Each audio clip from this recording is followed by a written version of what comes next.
Hindi lang naman siya kumpara kanino lang. Pag di ka matalino, huwag ka mag-medtech. Underappreciated yung mga medtech. Masaya po ba sa medtech? Tagakuha lang ng dugo ang mga medtech. Ang likot ng ugat ko!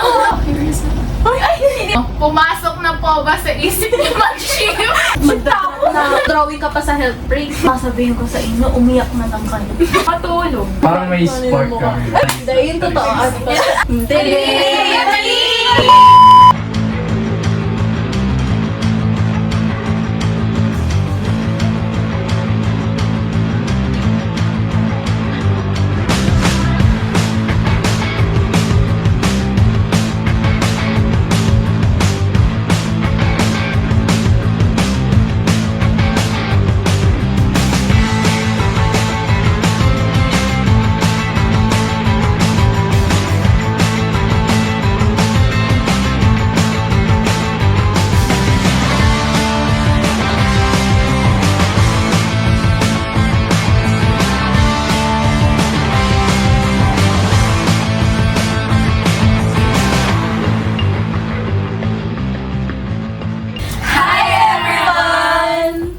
So for today, ano gagawin natin? Sasagot tayo ng common questions about sa medtech program. And so, nandito yung mga questions na aming naipon, na aming din sasagutin. Sino una? Siya. Oh, One of the girls. Tina. Yung unang question, most rewarding part ng pagiging medtech student. Sino gusto Yung mo doon? pinaka-rewarding part, yung malalaman mo na kung ano yung natututunan natin ngayon, pwede natin magamit yun sa pag-save ng lives. Tsaka, feeling ko na rin na habang nagla-laboratory procedures tayo, tsaka yung pagkaalam lang natin na kung paano nadedetect yung mga disease, feeling ko na nakaka-contribute na tayo sa society. May gusto kang magdagdag? Hindi, nasabi na daw lahat. Nasabi na rin, napakagaling talaga. O, next Sobrang talino question. yan eh. Ako. Oh, ito. Ready? Yes. Para kanino po ba ang kursong ito? Para kanino? Para sa mga tao masisipag, matutyaga, at talagang gusto mag-medtech. Pag none of the above, mag-isip ka na. Tama naman. Oo naman, nakapag-ganon. Okay na ako, nag-iisip na ako ngayon. Hindi lang naman siya kumpara kanino lang. Dapat bukal din sa loob mo yung course na kukunin mo. May mga naririnig kasi ko na nagsasabi, pag di ka matalino, huwag ka mag-medtech. Hindi siya about sa pagiging matalino. Kahit matalino ka pa, kung wala ka naman tiyaga at hindi mo gusto yung ginagawa mo, wala kang mararating. Choose what you like, what you love. Next. Ako na? Oh, haba.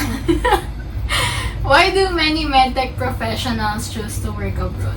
Ako, for me, I think yung dahilan is mas maraming benefits sa abroad, and then yung salary mas mataas, ganyan. And feeling ko kaya mas pinipili nila doon kasi yung time na nagtatrabaho sila, match siya sa salary na nare-receive nila. Hindi parang kahit pagod sila, natatanggap nila yung tamang sahod na equivalent doon sa pagod nila. At saka possible din kasi sa abroad, maraming nag-o-offer ng good opportunities and baka mas mahasa doon yung skills mo na hindi masyado na-offer dito sa Pilipinas. Hindi lang sila nakukulong talaga sa laboratory. Yes. Madami pa silang pwedeng magawa mapunta.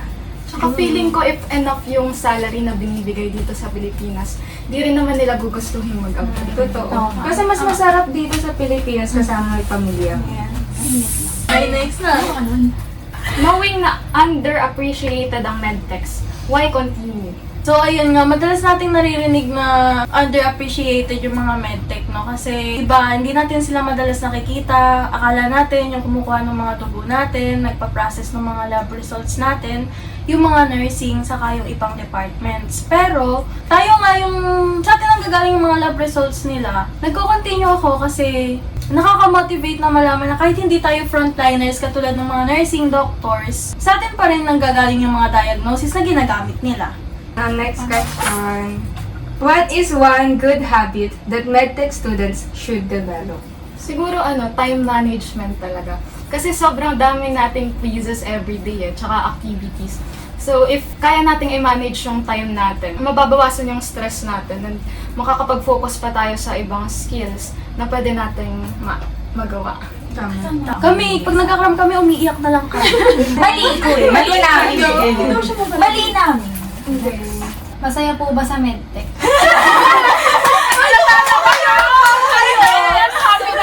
Diba, pero ano, nakaka-enjoy naman yung kumuha ng dugo, nakaka-enjoy naman yung mag-centrifuge, yung tumingin sa microscope.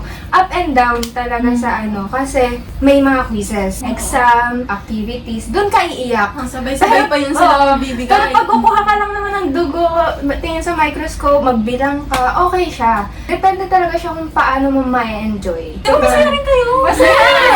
Dito ako eh. Sobrang saya. Mas prefer mo ba laboratory works or lectures? Bakit? Siguro mas prefer ko yung sa laboratory works. Kasi, syempre, though may lectures naman, na-discuss naman dun yung mga procedures and yung applications, pero iba pa rin yung na-apply mo siya in real life. Yung experiences. Kung Hands-on ba? hands-on. Kayo ba, mas prefer yung laboratory works or lectures? Laboratory. Ang dami na gawin sa lectures eh. Sa lectures kasi minsan, puro words. So, medyo nakaka-ano siya sa utak. Medyo natutulugan ko. Yung ano, parang puro aral ka, pero parang walang papatunguhan yung pag-aaral mo. Sa lab kasi talagang inaral mo, gagawin mo. Kung baga pag ginawa mo siya, matatandaan mo kung paano mo siya gagawin. Hindi yung pag binasa mo lang, sure ka ba na madarating sa utak mo. Okay, next question na tayo. Anong masasabi nyo sa stereotype na tagakuha lang ng dugo ang mga medtech? First of all, hindi pong madali kumuha ng dugo. Lalo na kung ano, tago yung ugat niya and ano, Nakuha mo! Apat na beses! Diba? Kami ang gawin namin ng isadong ugat ng isa't isa. Yung kita mo naman, minsan kita mo na yung ugat. Pero sa na siya, ang likot ng ugat ko. Yung pagkatusok mo, bigla siya nagtago. Shy type din yung ugat. Ayun, hindi lang din kami nagpa-process ng mga dugo nyo. Pati doon sa pag-analyze, lahat na yan, lahat ng process na yan, pagdadaanan, medtech po gumagawa niyan. Hindi lang din naman ang dugo ang sample na ginagamit natin, kundi yung urine, feces, ayan, sputum, yan, lahat po na yun, kami po ang nagtatrabaho na. So, huwag niyo pong minamaliit yung medtech. Tama. Tama. Without medtech, walang diagnosis na magaganap. Walang maggagamot, walang gagamutin. Yeah. What is the biggest adjustment from high school to medtech student life? Ano yun? Ako personally, kasi nung high school, di ba, may times na half day lang yung classes, tapos makakatulog ka pa pag uwi mo sa bahay, pero ngayon wala na yun. Pag uwi mo ng bahay, magre-review ka agad kasi may quiz ka everyday. Ayun, nakakapagod lang. Yun yung isa sa mga parang biggest adjustment nung nag-medtech ako. Next! Curious na. Ay, hindi natin alam! Ito, pumasok na po ba sa isip ni mag-shift? Every day! Like literal, as in, araw-araw pumapasok sa isip ko yun. Kasi, isipin mo, quiz araw-araw, practicals, tapos meron pa mga retem na hindi matuloy-tuloy. So, may mga times na isipin mo, pwede ba mag-shift na lang ako? Kumbaga, yun yung coping mechanism mo para makaligtas ka ng okay. Ako, pag pumapasok ako, pagkapasok ko pa lang, sabihin ko na sa kanila, gusto ko na magdrop na ako, di yun ako makikita bukas. Pero nandito pa ako ngayon. Walang nalilate dito, pero ang mga linyahan, shift na tayo. Walang, hi be, good morning, pagpasok mo, pagbaba ng bag, magdadrop na ako. Hindi, ayoko na, magdadrop na ako. Yung kasi simula pa lang ng umaga, pero pagod ka na para sa maghapon. Ngayon matatapos mo na ang first year at nararamdaman mo na ang hirap ng medtech, nakikita mo pa ba ang sarili na magpapatuloy sa mga susunod na taon kahit alam mong mas magiging challenging to? Syempre, may time na parang hindi na. Pero syempre, para naman sa future mo yun. So, laban lang. Ako nung una, talagang pinili ko itong medtech eh. Pero ngayong naranasan ko ng bilang na lang sa daliri ko yung kumpleto kong tubog. Totoo yun. Literal. Kahit Sabado at Linggo, hindi na kompleto yung tulog mo. Kahit health break pa yan, bakasyon, wala. Magdodrawing ka pa sa health break. Pero, hindi ko rin nakikita yung sarili ko na nasa ibang program o nasa ibang course. Kaya iniisip ko, pag nag-drop ba ako ngayon, nag-quit ako, sumuko ako, saan ako mapupunta? Baka pulutin ako ng magulang ko sa kali o sa kanal na lang, diba? Kaya, pagpatuloy natin kasi ito yung sinimulan ko, ito yung gusto ko, ito yung tatapusin ko. Kahit magreklamo tayo na magreklamo, tutuloy at tutuloy naman tayo. As long as gusto mo naman yung ginagawa, magstay ka kung nasan ka. Pero kung alam mong hindi talaga kaya or may ibang tumitibok sa puso mo na gusto ko talaga mag-engineer iba talaga gusto ko, dun ka. Pero for sure naman kami yung iba sa inyo is hindi nyo rin naman makikita yung sarili nyo sa ibang course. Next question. Do you feel that medtech students have enough support? For me, nandun naman yung support sa mga medtech student, pero sometimes hindi siya sapat. Yung course kasi na to, ano siya, demanding sa mga lab activities, sa mga exams, sa mga responsibilities. Kaya madaming estudyante na is under a lot of stress and pressure. Kaya mas mabuti pag merong moral support, tsaka yung mga proper equipments and proper guidance sa professors namin para mas supported kami. Kung may nagsabi sa'yo na gusto nilang pumasok sa medtech, ano ang sasabihin mo? Gusto mo bang mag-medtech? Sigurado ka na ba? Sure ka ba? Sure ka na ba? Willing ka na bang ialay yung time mo? Willing ka na ba i-alay ang buhay mo? Willing ka na bang makadalawang oras na tulog? Willing ba nang walang tulog? Oo, totoo. It's still up to you whether you like it or not. Kung papasok ka man o hindi, dapat bukas sa loob mo yung pipiliin. Paano po kayo mag-handle ng stress as a medtech student? Naku, ako sasabihin ko sa inyo, umiyak na lang kayo. Hindi, ito. Lahat naman tayo may kanya-kanyang ways ng pag-handle ng stress natin. Pero ako personally, lumalabas ako ng bahay pag sobrang stress ko na. Naglalakad-lakad ako. Sarap sa feeling na re-refresh yung utak. Yun na siya pagbalik ko, parang, ay, mas tumalino ako, kaya ko. Parang bago ligo yung utak. Kala mo, dagat yung pinuntahan eh. Ilog lang pala. Na-experience na yung pag nag-aaral kayo, magulo yung days. Or Yes. Ako lang. Usually, pagka ganun kasi, nag-general cleaning ako. Literal na kahit anong kung tambak na ako ng gawain, mas pipiliin ko mag-general cleaning. Kasi alam ko sa loob ko na nag-reflect yun sa kung ano yun ang sa utak ko. Pag magulo yung lugar mo, magulo din yung utak mo. Nakaka-clear siya ng mind talaga. Siguro, God. Sorry guys. Yes. Pero God Totoo, talaga. totoo. Church, punta akong church. 1 hour before mass, nandun na ako. Walang dalang cellphone, nakatingin lang ako dun. Wala, di ko rin tinitingnan yung mga tao sa simbahan. Kasi pag tumingin ka sa ibang tao, kung ano ang din ipapasok sa isip mo, just sit there, kausapin mo si Lord, then that's it. Coping mechanism ko is pag-check out. Alam ko makaka-relate na Check out ng album. Masakit man sa buhay sa masaya na. Oo, Masaya sa feeling. Sobrang saya. Oo, matulog.